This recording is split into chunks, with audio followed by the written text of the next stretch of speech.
ദൈവത്തിന് സ്തോത്രം. ഹല്ലേലൂയ. ഇന്ന് നിങ്ങൾക്ക് അനുഗ്രഹം സ്വർഗത്തിലെ ദൈവം വാരിക്കോരി തരട്ടെ.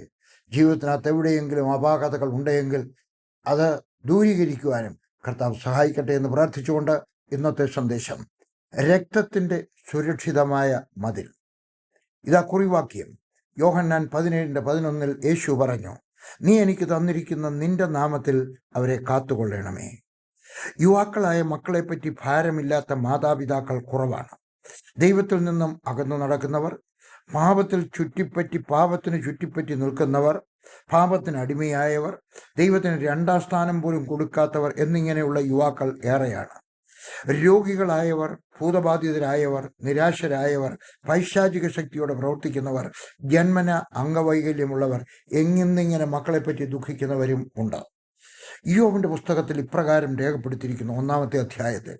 എന്നാൽ വിരുന്നുനാളുകൾ വട്ടം തികയുമ്പോൾ ഇയ്യോബ് പുത്രന്മാർ പാപം ചെയ്തു ദൈവത്തെ ഹൃദയം കൊണ്ട് ത്യജിച്ചു പോയിരിക്കൂ എന്ന് പറഞ്ഞ് ആളയച്ച് അവരെ വരുത്തി ശുദ്ധീകരിക്കുകയും രാവിലെ എഴുന്നേറ്റ് അവരുടെ സംഖ്യയ്ക്കൊത്തവണ്ണം ഹോമയാഗങ്ങളെ കഴിക്കുകയും ചെയ്യും.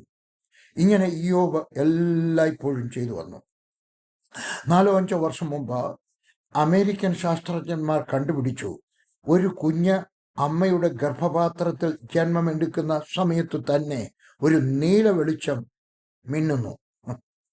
കുഞ്ഞെ, സഹോദര, സഹോദരി, അമ്മച്ചി, അപ്പച്ച, ചേട്ടാ, അച്ചായ, നീ ജനിച്ചത് അവിചാരിതമല്ല കേട്ടോ. ദൈവമാണ് നിനക്ക് ജന്മം തന്നത്. ഒരു നീല വെളിച്ചം ആ സമയത്ത് മിന്നി. ഗർഭത്തിൽ ഉരുവാകുന്ന അന്നേ ദിവസം മുതൽ നിങ്ങളുടെ ഗർഭത്തിലുള്ള ഗർഭസ്ഥ ശിശുവിന് വേണ്ടിയായി അവനെ യേശുവിൻ്റെ രക്തത്തിൽ പൊതിയുക.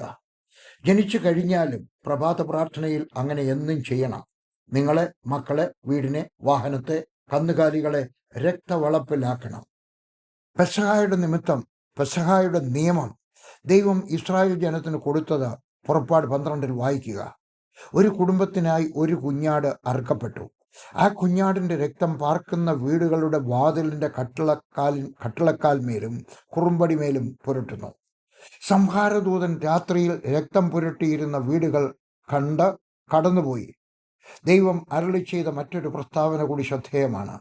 ആരെങ്കിലും ഈ രക്തവളപ്പിന് പുറത്തായാൽ, മനുഷ്യരോ കന്നുകാലികളോ ആരുമാകട്ടെ, അവർ കൊല്ലപ്പെടും. ഈ ഭാഗം ധ്യാനിക്കുമ്പോൾ ദൈവാത്മാവ് മനസ്സിലാക്കിയ ഉപദേശ സത്യം ഇവിടെ ഞാൻ പറയുകയാണ്. നിങ്ങളുടെ മക്കൾ രക്ഷിക്കപ്പെട്ട വ്യക്തിയാകാം, എന്നാൽ സംഹാരദൂതനായ പാപത്തിന്റെ ശക്തി അപകടകരമായ രീതിയിൽ ആഞ്ഞടിച്ചു കൊണ്ടിരിക്കുന്ന ലോകത്തിൽ നാം എന്നും കുഞ്ഞാടിന്റെ രക്തവളപ്പിൽ ആകപ്പെടേണ്ടതാണ്. എന്നാൽ എപ്പോഴെങ്കിലും ചിന്തയിൽ, ഭയത്തിൽ രക്തവളപ്പിന് പുറത്തായാൽ പെട്ടെന്ന് തന്നെ മടങ്ങി വരണം. പ്രാർത്ഥിച്ച് നമുക്ക് വേണ്ടി അറുക്കപ്പെട്ട കുഞ്ഞാടിന്റെ രക്തം നമ്മുടെ മേൽ, കുഞ്ഞുങ്ങളുടെ മേൽ, സമ്പത്തിൽ, വാഹനത്തിൽ പുരട്ടി സുരക്ഷിതരാകണം. ഒറ്റ വാചകത്തിൽ പറയട്ടെ, എന്നും യേശുവിന്റെ രക്തത്തിൽ പൊതിഞ്ഞ് സമർപ്പിക്കുക.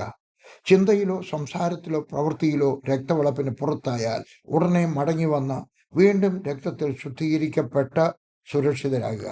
ചിലർ എന്തൊക്കെ ചോദിക്കും, യേശുക്രിസ്തുവിന്റെ രക്തത്തിന് എന്തുവാ 12 മണിക്കൂർ നേരത്തെ ശക്തിയോടെ രാവിലെ പൊതിയുന്നു, വൈകിട്ട് പൊതിയുന്നു? ഇനിയും പറയുന്നത് കേട്ടാട്ടെ. നിങ്ങളുടെ ഭർത്താവ്, നിങ്ങളുടെ ഭാര്യ, നിങ്ങളുടെ മകൻ, നിങ്ങളുടെ മകൾ കോളേജിൽ പോയിരിക്കുക. കോളേജിൽ പോയോന്ന് ആർക്കറിയാം? ഓഫീസിൽ പോയെന്ന് വിചാരിച്ചിരിക്കുക. ഓഫീസിൽ പോയോന്ന് ആർക്കറിയാം? വേറെ എവിടെയെങ്കിലും ആണോ? പോയെടുത്ത് അപകടമുണ്ടായോ? നിങ്ങൾക്ക് അറിഞ്ഞുകൂടാ. പാപത്തിൽ വീണുപോയോ? നിങ്ങൾക്ക് അറിഞ്ഞുകൂടാ. പാപചിന്തയിലായിപ്പോയോ? നിങ്ങൾക്ക് അറിഞ്ഞുകൂടാ. അതുകൊണ്ട് ഓർക്കുമ്പോഴൊക്കെ നിങ്ങളുടെ ഭാര്യയെ, മകനെ, മകളെ, ഭർത്താവിനെ യേശുവിന്റെ രക്തത്തിൽ പൊതിയുക. രണ്ടാമത്തെ കാര്യം, ഇയ്യോബ് ചെയ്തതുപോലെ എന്നും ആഹാരം കഴിച്ചു കഴിയുമ്പോൾ, അല്ലെങ്കിൽ അതിനു മുൻപ് ദിവസത്തിന്റെ സന്ധ്യയ്ക്ക് ദൈവസന്നിധിയിൽ പ്രാർത്ഥനയ്ക്ക് ഇരിക്കണം. കുടുംബ പ്രാർത്ഥന. ദൈവവചനം പഠിച്ച് ഓരോരുത്തരും പ്രാർത്ഥിക്കുക. മാത്രമല്ല, മാസത്തിൽ ഒരിക്കലോ വല്ലപ്പോഴുമോ സുവിശേഷം കേട്ട കുടുംബങ്ങളിൽ സകലരും ദൈവവചനത്തിൽ ശുദ്ധീകരണം പ്രാപിക്കണം. ഞാൻ ഇന്നൊരു സഹോദരന് അദ്ദേഹത്തിന്റെ ഒരു ചോദ്യത്തിന് ഞാനിങ്ങനെ മറുപടി പറഞ്ഞു. എനിക്ക് 5 മക്കളാണ്. ഞാനാ ലില്ലി. ഞങ്ങൾ 7 പേരും കുടുംബ പ്രാർത്ഥനയിലിരിക്കുമ്പോൾ വൈകുന്നേരം ഞങ്ങൾ 7 പേരും 7 പരിഭാഷ ബൈബിൾ എടുക്കുന്നു.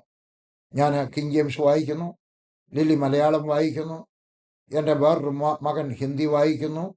എൻ്റെ മക്കൾ ഓരോരുത്തരും അവർക്ക് ഇഷ്ടപ്പെട്ട ഒരു ഇംഗ്ലീഷ് പരിഭാഷ. എന്നിട്ട് ഓരോ വാക്യം വായിക്കുമ്പോൾ പല വിധത്തിൽ ഞങ്ങൾക്ക് അർത്ഥം മനസ്സിലാകുവാൻ സാധിക്കുന്നു. ഹല്ലേലൂയ. അതുകൊണ്ട് കുടുംബ പ്രാർത്ഥനയിൽ നിങ്ങൾ സ്വയം ശുദ്ധീകരിക്കണം, വേദപുസ്തകം വായിച്ചിട്ട്. മക്കളാണ് യഥാർത്ഥ സമ്പാദ്യം കേട്ടോ. മക്കൾ മാനസാന്തരപ്പെട്ട് ദൈവത്തോട് ചേർന്ന് നടക്കുവാൻ ആഗ്രഹിക്കുന്നവരായിരുന്നു.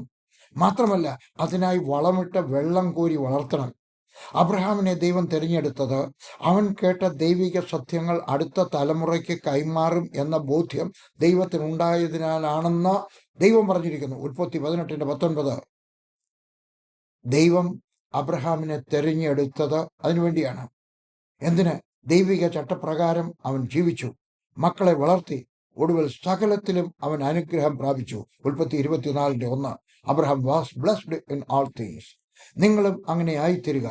നിങ്ങൾക്കുള്ളതിനെ രക്തവളപ്പിലാക്കി സമർപ്പിക്കുക. കൂടെ ചെയ്യണം. അങ്ങനെ ചെയ്യുന്നത് ഭയം കൊണ്ടല്ല, വിശ്വാസക്കുറവിനാലുമല്ല, ഉറച്ച വിശ്വാസം ഉള്ളതുകൊണ്ട് ആയിരിക്കട്ടെ. യേശുവിൻ്റെ നാമത്തിൽ ആമേൻ.